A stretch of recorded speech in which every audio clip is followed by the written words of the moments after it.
There is a moment in every human life when you realize the world you were taught to believe in is not the world you are actually living in. A moment when the rules you were told to follow begin to crack, and a deeper structure of reality starts to reveal itself. It begins subtly, with a question, a doubt, an inner whisper that says, "Why do I feel like there's more?" And if you follow that whisper far enough, you eventually reach one of the most powerful shifts a human being can experience. The understanding that I want and I have are not different states, but different frequencies of consciousness. The separation between desire and manifestation is not time, it is identity. And that shift in identity is precisely what the world's hidden knowledge has always been designed to conceal. Most people repeat the phrase, "God won't give you more than you can handle," without ever asking what it actually implies. If something can be given, then something must already exist. If something is withheld, then some force must be measuring your capacity. But what if the universe does not give or withhold at all?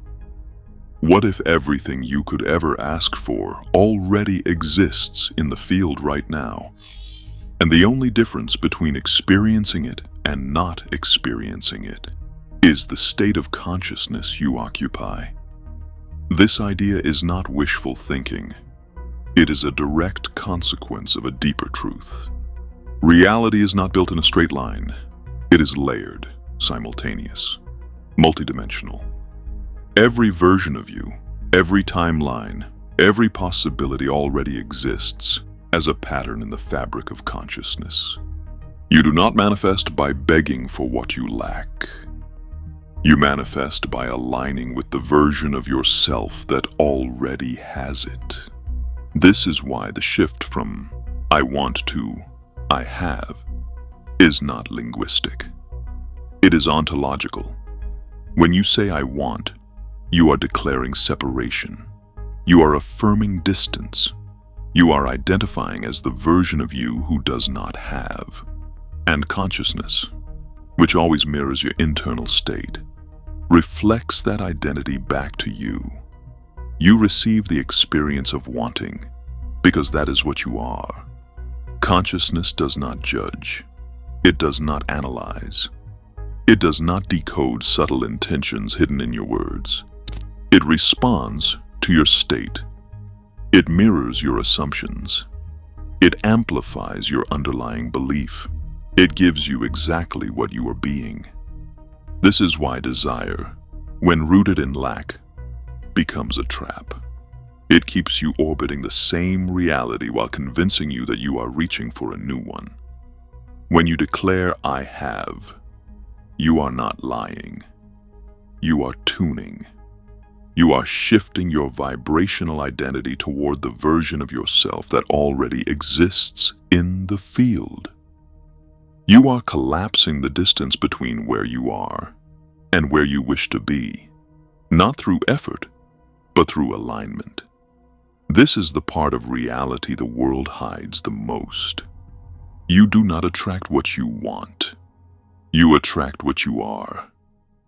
But here is where most people fail. They try to change their words without changing their state. They say affirmations while vibrating with doubt. They speak abundance while feeling scarcity. They say "I am strong" while believing they are weak. And then they conclude that manifestation doesn't work. The truth is that the universe did respond. It responded to the real signal behind the words, the deeper belief, the emotional frequency, the internal truth you cannot fake. This is why understanding consciousness is not optional. Thought, emotion, and action are not random experiences. They are the interface you use to communicate with reality. Thought focuses your attention. Emotion charges your intention. Action anchors your identity into the physical world. When these three align, reality bends. When they conflict, reality remains inert. The world teaches you to control your actions. Spirituality teaches you to control your thoughts. But hidden knowledge, the kind that has been reserved for the few, teaches you to control your state, because your state controls everything else. A coherent state produces coherent outcomes. A fractured state produces chaos. And most people live in chaos not because the world is chaotic, but because their inner world is. This is why asking does not work for most people.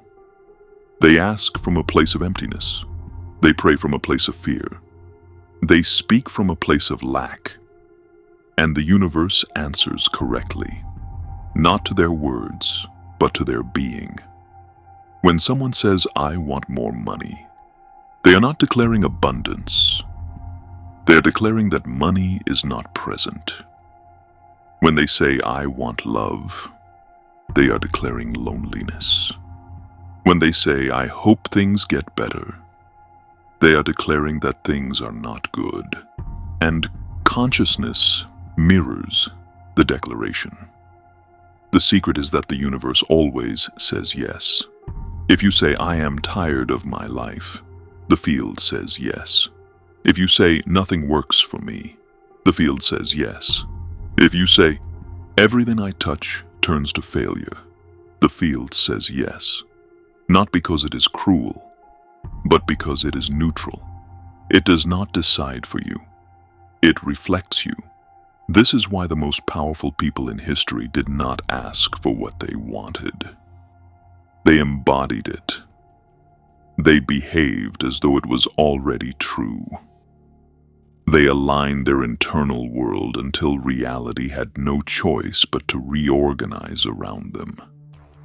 Not because of magic, because of mechanics.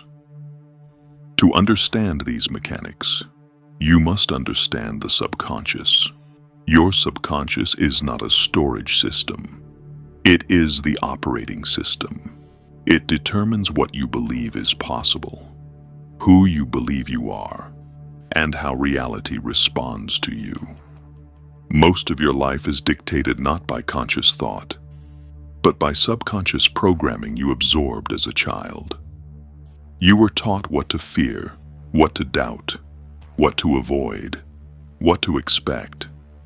You learned limitation before you learned potential. You learned survival before you learn creation. And unless you confront that programming, you manifest from the echoes of your childhood, not the possibilities of your future. This is why meditation, visualization, and repetition have profound effects. They bypass the conscious mind and rewrite the operating system. They change your identity from the inside. Once you understand how to access the subconscious, you stop fighting reality with force and begin shaping it with alignment. You stop living from reactions and start living from intention. You stop manifesting by accident and start manifesting deliberately. The vibrational field is real. Your brain is an electrical instrument. Your heart is an electromagnetic generator. Your nervous system is a transmitter and receiver of frequency. Every thought is a signal. Every emotion is a vibration. Every belief is a pattern in the field. Consciousness does not remain inside you. It radiates. It interacts. It synchronizes. This is why you feel the energy of a room before anyone speaks.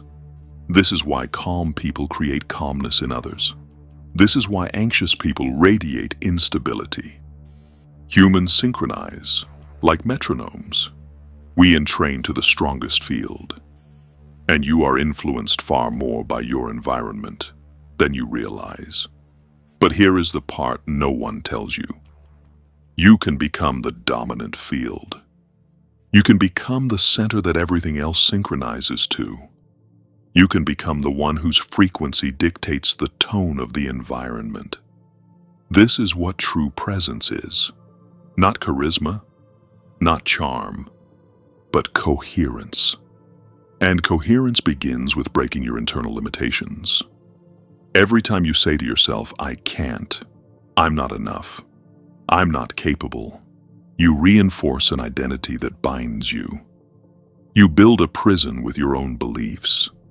Not because the universe limits you, but because you limit yourself. The universe does not intervene. It does not rescue. It does not punish. It does not reward. It reflects. That is the nature of the field. That is the architecture of reality. When you stop looking outside yourself for permission and start shaping your internal state, your life begins to reorganize. Not because you forced it, but because you aligned with the version of yourself that already exists in the field. The version who has the success, the confidence, the abundance, the clarity. This version is not imaginary. It is a pattern waiting for activation. And the activation happens through identity, not desire. Everything begins with the moment you decide to stop being the person who wants and become the person who has. That decision is not arrogance. It is evolution. It is the moment you stop negotiating with your limitations. It is the moment you stop asking for a different life and begin inhabiting it. I wish you all the best. And until next time.